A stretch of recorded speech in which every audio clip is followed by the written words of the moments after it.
Being stuck in a cheap client cycle can feel like a rat race that you cannot escape from. You're not able to deliver on the quality that you know that you can deliver on because you're constantly spreading yourself thin between all of these different projects and clients. And because of that, you start to feel burnt out, you start to hate your job, and you start to feel like you have no actual life. This is what being stuck with cheap clients will result in. You feel like you're doing them a favor by not charging them too much, but then you're not able to actually give them quality attention on every single one of their projects because you're constantly working on other projects just to be able to make ends meet.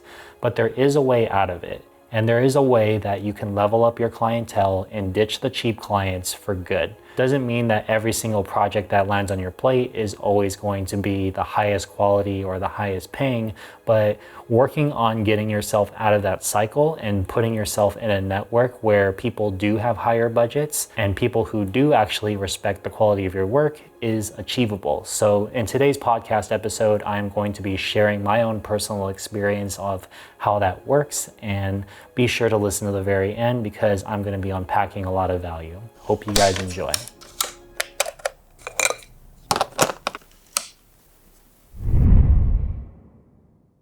So when we first start off in our freelancing journey as a creative or as a videographer, or even if you're starting your own company, we naturally have to start off with cheap clients because that's really the only way that you're going to be able to build up the experience that you need to eventually raise your rates. But a lot of us actually kind of get stuck there. A lot of us don't always know how to raise our rates or how to actually convince clients to actually pay those higher rates.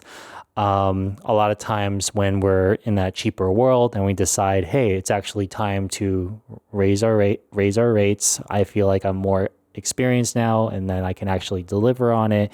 And the higher cost is more justified. But one of the things that happens is that a lot of people start saying no. And then you start to get more no's, and then it starts to make you feel a little insecure and just kind of ask yourself, am I actually worth that price?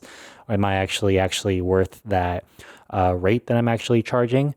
And then what ends up happening is that because of the amount of no's that we're getting, we end up kind of just resorting back to what our old number was because we don't want to miss out on work. And what that actually results in doing is that you continuously start to work with cheap clients, and then you have to work with more clients in order to make enough money to make ends meet. And what ends up happening to the quality of your work is that working with too many clients will actually result in less quality attention. So let's say, for example, if I was working with like 10 clients within the same month, and all of those projects were kind of a tight deadline. Like I wouldn't be able to deliver on the quality of work that I know that I can deliver on because I have to constantly be switching around between all these different projects just to be able to finish them on time. And then it kind of ends up resulting in you needing to cut some corners in order to actually deliver on time. And then because you have less quality attention on each project, that might mean that you start taking longer to get back to each client who is that you're communicating with. And because you're not able to be as attentive as you would like to be, then the clients end up getting a worse experience. So how does this happen? How do we get stuck in this cheap client world, this cheap client cycle? So basically, it kind of goes back to what I said, to where we're undervaluing ourselves and we become a little bit too flexible on the rates. We all kind of know at the end of the day how much money that we need to be making in order to basically live. If we're being a little bit too flexible, then oftentimes that can result in the client kind of perceiving you as like, oh, this person just kind of needs the money. They're willing to just do it. So there's always room for negotiation no matter pretty much any time that I work with this person. And there are times where I think that is acceptable to do. Like if I'm freelancing and a friend of mine is hiring me for jobs, I'm going to be flexible and be like, oh yeah, just that's the rate, that's your budget, then you're a homie, I can help you out on that. But then if you're doing that with clients, then depending on the type of person that you work on, there's always going to be people that basically take advantage of that. And then one of the things that happens too is that when you are working with a cheaper client, it kind of goes back to that saying of you're most similar to the five people that you spend the most time with. So in a business sort of environment, that can be the case too. If a client has other friends that are business owners and they need content to be made, chances are if you have a cheap client, the people that they are going to be referring you to are also going to be cheap. And then when you work with that referral, you're going to be having a small budget. You work with them because you just kind of need to, and then they refer you to another person, and then more often than not, they're going to have a similar sort of budget level. So in order to kind of keep things moving, that's when you kind of just start getting stuck in that cycle. And because that is the network of people that you're working with, it becomes a little bit more challenging to actually raise your prices and get people to say yes to it. There are going to be exceptions, obviously, where people do value your work and they are willing to pay that higher price, but doesn't always last that long. It's just one of those things, one of those harsh realities where that's where you kind of get stuck when you're working in that small, very small budget range. And then another factor that I have in my notes is that if you don't have a portfolio that actually qualifies you to charge the higher rates, then it's going to be a little bit harder for clients to justify like, hey, is this guy actually good enough to do that kind of rate? I would say it leans a little bit more in your network. I would say that it's a little bit more of a result of your network that kind of keeps you there. And to a lesser extent, it will be your portfolio. Your portfolio, in my opinion, is what's going to actually kind of get you up there to really work in like a higher tier level of work and higher level of budgets.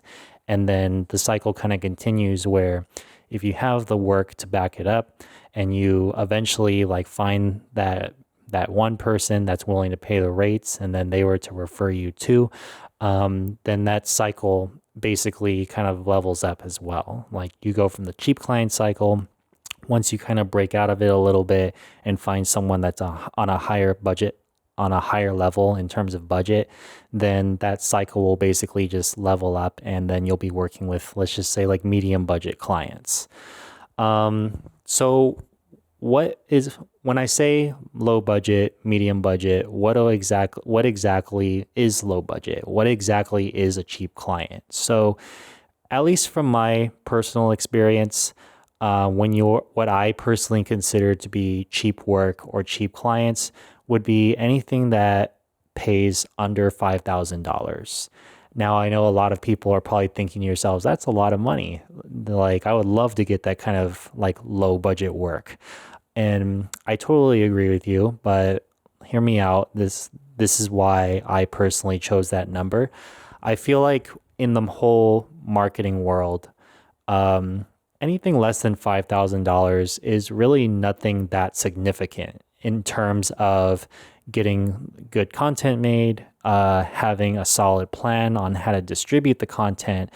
And just from my own personal experience from working with clients, when I've worked with clients that are less than $5,000, the resources are going to be a little bit more strapped. So it's a little bit harder to really get the needle moving on things within that budget range. There are going to be exceptions, obviously. There's always going to be exceptions to the things that I'm saying, but I just feel the clients that I've worked with who sometimes it's not even like a less than $5,000 project. It's more so like if they have less than $5,000 to spend, sometimes if you end up doing videos that are, let's say, for example, 2,000 here, 3,000 there, and then they're willing to invest a few more thousand into distributing it or making sure that it's distributed effectively by you, that's when the companies and the clients, they start to there's sort of like this mindset shift that happens when you start working with clients of that sort of caliber.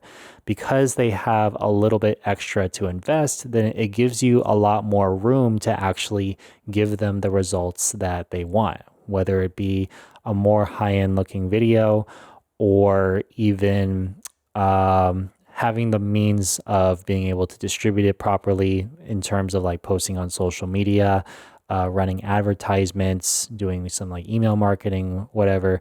Um, it's just they're able to, I find that because of that mindset shift, it's just they tend to value it more. Like when people spend more money on things and it's a higher level and it's a higher amount of money that feels really uncomfortable to spend, then they just kind of treat it more seriously. Like some of my clients, where even if I'm not getting paid $5,000 per video, but they've invested way more than 5,000 and beyond to actually get the results that they want, they just tend to treat things more seriously. Where the clients that under 5,000, where it's not as much of a risk. Obviously, it is going to be a bigger risk to some people than others, but in the grand scheme of things, it's like less than $5,000. It's just, they tend to be a little bit stingier with it. This is one of the reasons why small businesses can be slightly more harder to work with, because a few $1,000s for them, that's a lot of money. So they are going to tend to be a little bit more precious with it, and then sometimes be a little bit more controlling with it. So when they're more controlling, then that's when they tend to just kind of dictate the creativity. They kind of try to get more revisions out of it.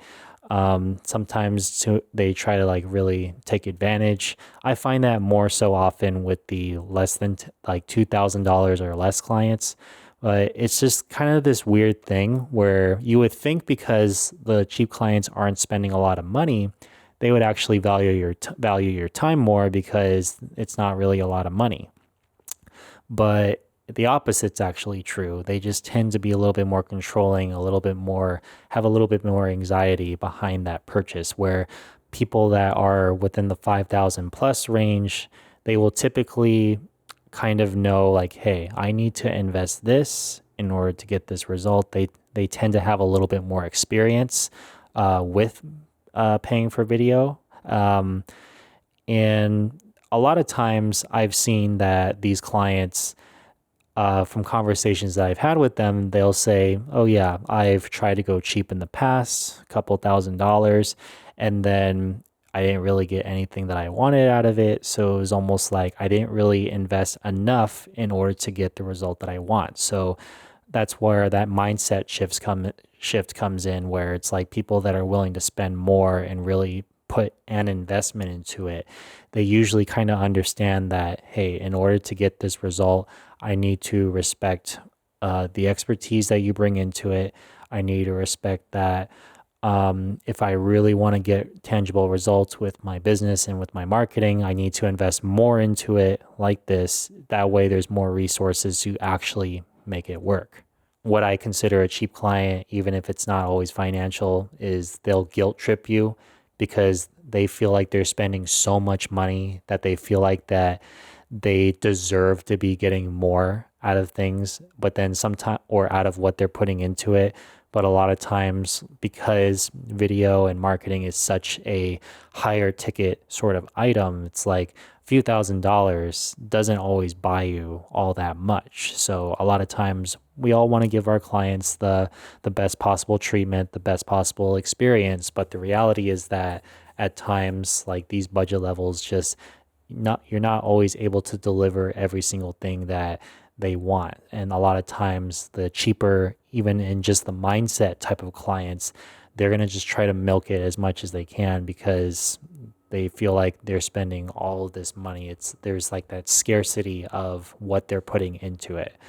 Another sign is they value content length over the quality of content. A lot of times clients will, because they're spending so much money, they want longer videos, but longer videos don't always guarantee like a better outcome. We all kind of know that the video should just be the length that it should be to get the point across and to actually get the effect that you're trying to get from the video. If it achieves that in 1 minute, then that it should be 1 minute. If it can achieve it, if it actually achieves it in 10 minutes, then make it 10 minutes. But that's something that I've noticed that a lot of more of these scarcity minded clients usually tend to value. They will haggle you on price a lot more. They tend to be the types of people who you give them a quote and they're always going to try to negotiate and work it down. And there's just this whole like sort of price war between like, well, what if we made it this? Like, what can you give me? And sort of thing. Like, I've kind of noticed from some clients that I've had in the past, they typically do that. There's one project that I worked on. It was for like this shoe company, and I don't remember exactly what I charged them. I think it might have been like 1,500 or 2,000 at that time, but we just kept going back and forth and like haggling on like what the price and deliverables should be. And for me personally, I do not like to waste my time with that kind of like battle, because people that are going to haggle you on the price, it really just means that they don't actually value your work or value you. They really just value like, what is this going to cost me? So when people are more focused on the actual costs rather than what they're getting, then they tend to just be a little bit more difficult to work with. That was definitely the case with this client. Like, I think we ended up settling on like $1,200, and then he wanted 4 videos that were all like 5 minutes long, which made absolutely no sense. But I can tell that based off how he was handling I guess you could say the discovery call and like going over the price and the negotiating, he valued like the amount of videos and how long they were, and thinking that that was going to get a better result, and just trying to make the most out of that $1,200 as much as possible. And then what ended up happening is, even though he was chill, while working on set, he ended up just being extremely difficult, like in the whole post process. And then it ended up being this thing where I ended up not giving him the videos because he wasn't willing to pay up on anything. So I didn't get paid fully for that, and I didn't give him any of the videos. And then I kind of just saw this coming based off of, one, haggling on the price, and then two, just obviously not really valuing myself as the creator. He was just valuing like this. He was just viewing it as sort of like this commodity. Another sign of a cheap client is they're quick to replace you over someone cheaper, as opposed to valuing what is given to you. And we all have that experience where we are basically giving a quote for a project. You don't hear back from them for a while, and then when they do get back to you, they're just like, "Oh, we found someone cheaper." At that point, that's a sign that even if they're spending a lot more money, they're still cheap in the mind. They're cheap in the mind because they're valuing what is actually cheaper, not exactly what's given to them. And then a more positive example is one of my clients that I work with. Maybe I've talked about this story before. I don't remember. But basically, when I first worked with them, I charged them like $4,000 for their project. And then it was a startup company. They were doing crowdfunding they wanted to use the video for crowdfunding. For those of you who don't know what crowdfunding is, it's basically sites where startup companies can put a commercial onto the site and then kind of break down like, oh, these are all the features of our product. And then people can basically just buy the product from a startup company, but give the startup companies a little bit more chances for success. And then what that $4,000 video ended up generating was 700 grand for that actual company. So I'm kind of waiting around for them to come back, because I'm thinking to myself, maybe they'll make more videos. And then I didn't really hear from them for a few months. And then what ended up happening is they came back, and then we were discussing like what the next project would be. And then he ended up saying like, oh, can you actually edit these two videos as part of the contract too? So I noticed that he was busy outside of me. Like, and there's a lot. And then based off of the footage that I saw, I can tell that the person was cheaper. He just did not seem to have the experience to actually shoot the video in the way that they actually needed. And then I remember kind of asking them, so how did that project go? That how did the production go with working on these two videos with this person? And then he was just like, oh, I don't want to talk about it. So I was thinking to myself, okay, definitely a worser experience, definitely less quality. So you can kind of put two and two together on why they came back. So from there, I actually ended up charging double the price. And they were a little thrown off by that at first, but then after a while, they actually eventually said, okay, let's do it.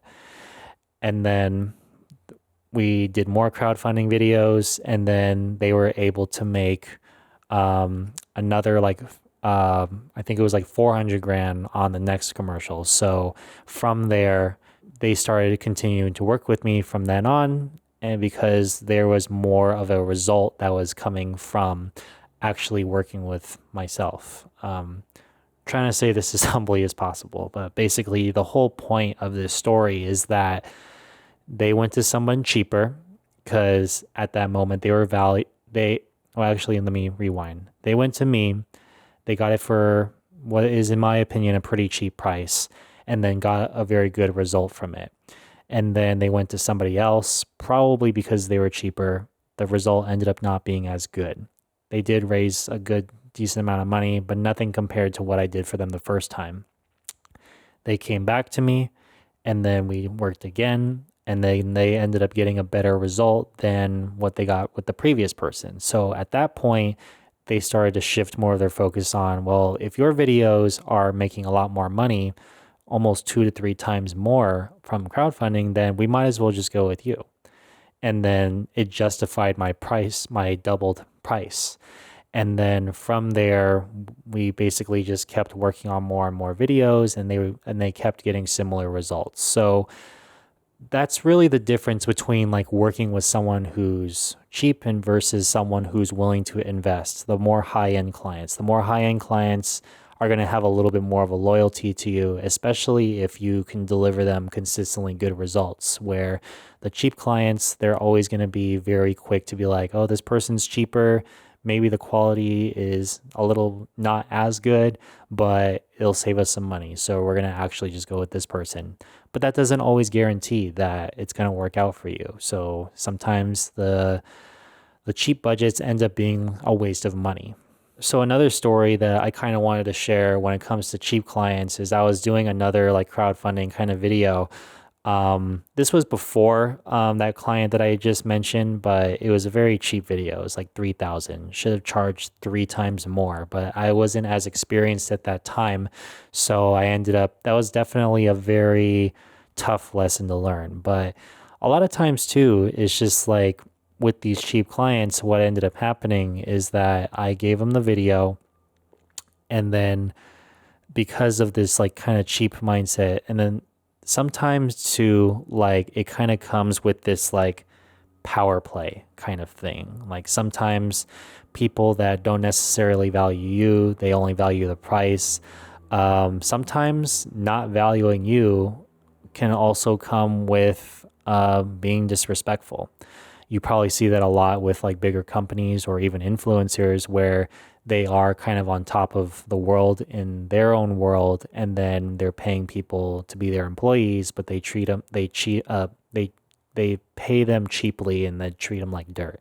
So that can kind of be another factor that can come into play as well. Not as often as the other things that I've talked about, but it's definitely something that I find kind of comes with that. So when I edited the video, they responded back and they said, hey, can we have a meeting? And we want to go over the revisions. And I'm thinking to myself, why do we have to have a meeting to go over the revisions? I asked him, can you just go over an email?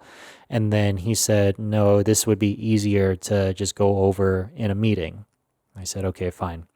So I ended up going to that meeting, and then I ended up just, instead of talking about the edit, I ended up just getting chewed out for like an hour straight, just belittling the work, belittling me, belittling just the entire thing. And I'm just sitting there like, yeah.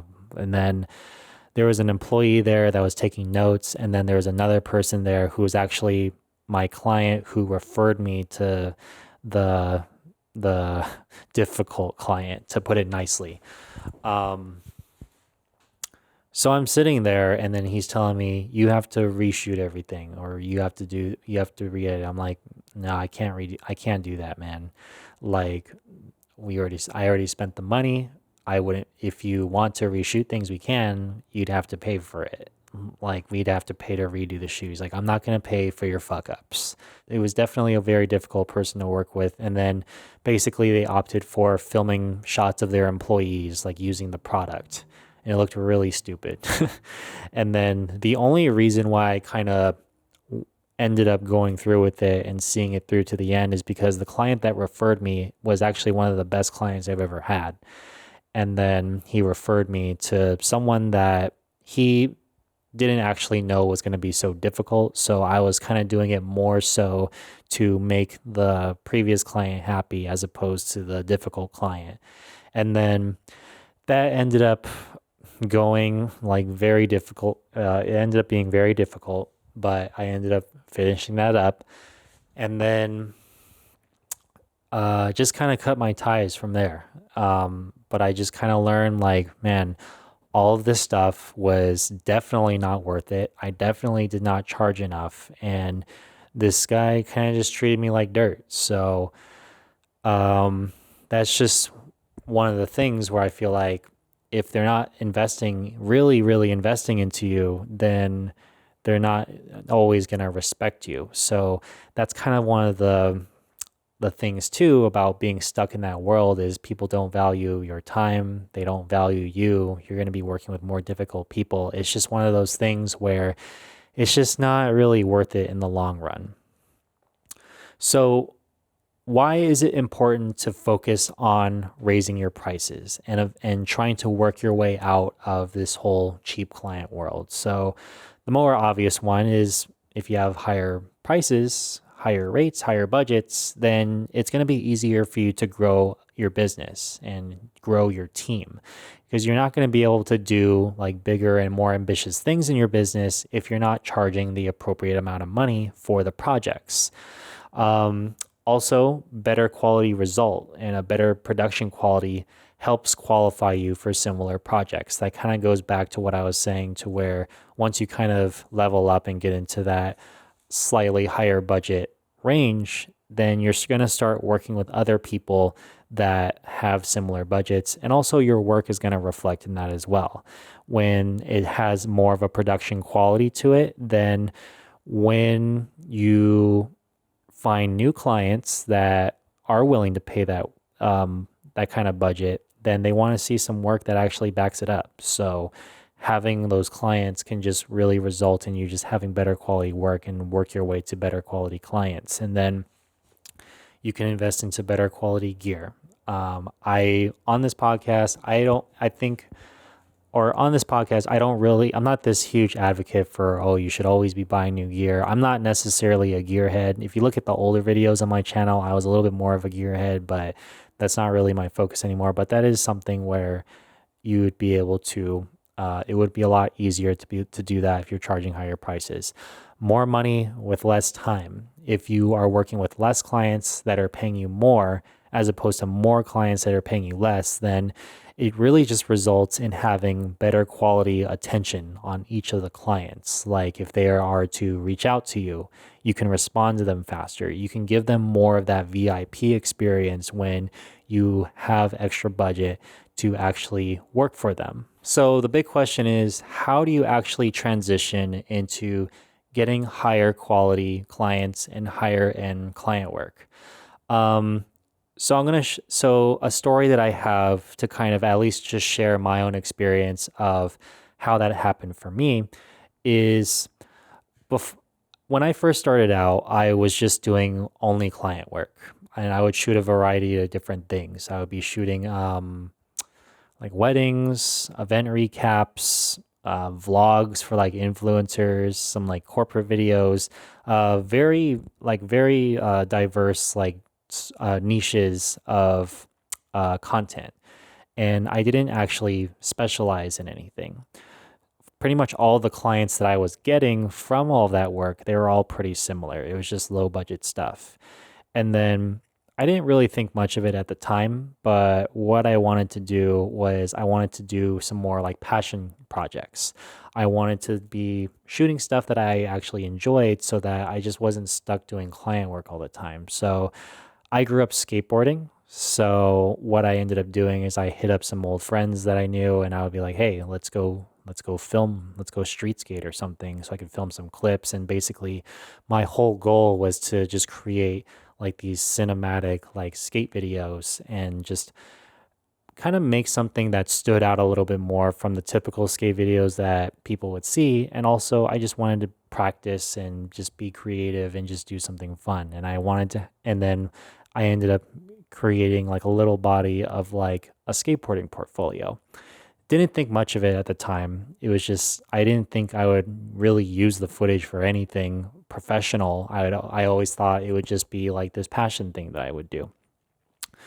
But what ended up happening is the people that I met from filming the skate videos, I met a variety of different people. I ended up like going in helping out a YouTuber who uh, we went on a trip to Braille. For those of you who don't know, it's a very popular skateboarding YouTube channel.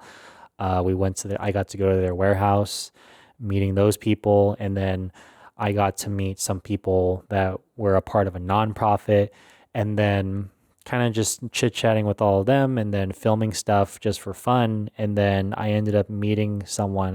It's my friend George. For those of you who don't know, he's like a popular skate coach now on TikTok. I actually made a documentary about him. You can check it out. I'll link it somewhere, wherever it is up here, if you're on YouTube. And then pretty much what happened was he saw the video. I was posting these skate videos on Instagram, and the quality of them are a little bit higher than what he was used to seeing. So he was actually like, "Wow, this is actually really sick." And then he ended up getting a job at like an electric skateboard company, and then they were interested in getting content made. So I ended up being the first person that he reached out to, and he was saying, "Oh, I love your work. It has like this commercial quality feel to it. I was wondering if you'd be interested in maybe having a meeting with my boss, and then he's looking for content to be made."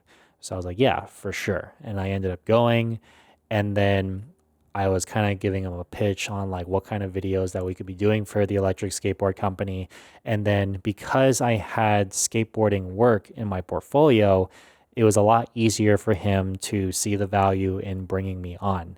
So because it was a more niched focus of work, I was able to be noticed by a company who, if I had not been showing skateboarding work or posting that kind of stuff, they probably wouldn't have paid attention to me. They probably just would have been like, "Oh, just another shooter." So what ended up happening was I ended up raising my rates for like projects, and he ended up saying yes. And then it wasn't that much money. It was like $2,000, $1,000. That was a big jump for me at the time, but he wasn't a cheap client at all. That's just what I was charging, but he was willing to repeatedly just keep making videos, like keep investing into it. So we ended up making a lot of content together. And I think I ended up maybe getting like $20,000 worth of work from him. So he was definitely someone who was willing to invest into it. And then that was because I had taken the time to go film passion projects and something. And then from those passion projects, I was able to open up some doors into like the action sports niche. And then I ended up coming across some clients that were willing to just invest more into their content. And then from there, what ended up happening was I started getting referred to different clients that were on a similar level to him. That's where that $3,000 really difficult client came from that was belittling me. It was still a lot of money for me at the time. So, and then I got another referral, and then that company ended up being the company where I was saying that I did the crowdfunding campaigns for them and raised hundreds of thousands of dollars from them. That all came from real in reality just me going out and filming like skateboarding videos. And I'm not saying go out and shoot skateboarding videos and you're all of a sudden gonna get a bunch of clients. The point that I'm trying to make is that when you go out and film like passion projects, you create a portfolio of work that's just not filled with past client work. You actually, instead of showing your past client work, you're showing a portfolio of where you want to go.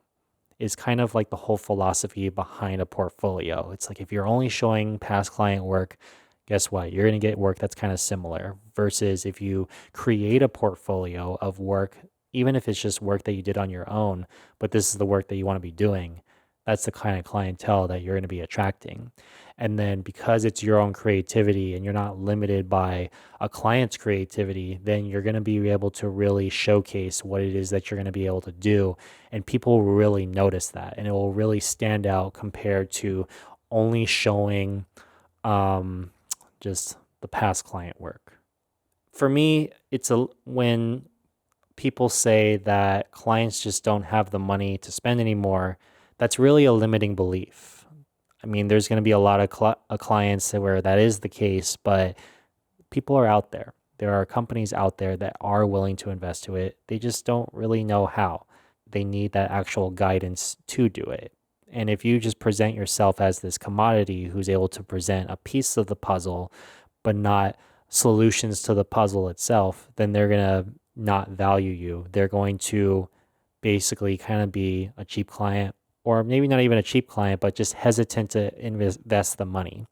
But if you can really show them the value of what you do, maybe if you have some digital marketing experience or social media experience, advertising experience, you can really kind of guide them and consult with them on if you were to use this content, execute it and distribute it in this sort of way, these are the sorts of results that you will be able to see. And if you're able to paint that picture in the client's head of a destination as opposed to a piece of the actual destination, then they're going to value you a lot more. Like if we were to go to Hawaii, no one really cares about the flight all too much. You probably want to make that as cheap as possible, but then you're willing to ball out at Hawaii. People are willing to ball out at Hawaii, the result. They don't necessarily care about the plane. But if you were to sell the plane and if you were to sell the destination and then just package the plane together, then they're going to see more value into it in it if they were to focus on that as opposed to focusing on the little pieces that will get them to Hawaii, if that makes sense. And then if you were to present yourself in that way when you're working with clients, then you become less and less replaceable. Because most people, when they're selling video, they're going to be just saying, here's my 4K camera, here's my gimbal, got these lenses, these lights, and whatever. Clients don't care about that. That's the airplane. But growing in influence, selling more products, getting more clients, that's Hawaii. That's what you want to be selling for people. And then that's what clients will really value. If you're selling all the logistics of getting there, you're going to want the Uber to get to the airport to be as cheap as possible. You're going to want the flight to be as cheap as possible. And then you want to just ball out on Hawaii. That's really how business overall can be looked at. No one cares about the logistics of how to get there. They just care about getting there. But if you can package everything together and just have them focus primarily on Hawaii and then all the other stuff is just kind of is taken care of for them, they will value it a lot more. So that's pretty much my whole tangent on this whole cheap client and high-end client sort of talk. I'm kind of like drained from all this talking, but I hope you guys learned something from this, and I hope you guys got something from it, and hopefully it can kind of help plant some seeds in your mind of what you can do, or even just your whole overall mindset on the cheap client, high end uh, client sort of topic. If you enjoyed the episode, be sure to subscribe to my channel to get future episodes and follow me on social media. I'm Scott Takai on every platform. And thank you guys so much for listening. I appreciate it. And I'll see you guys on the next one.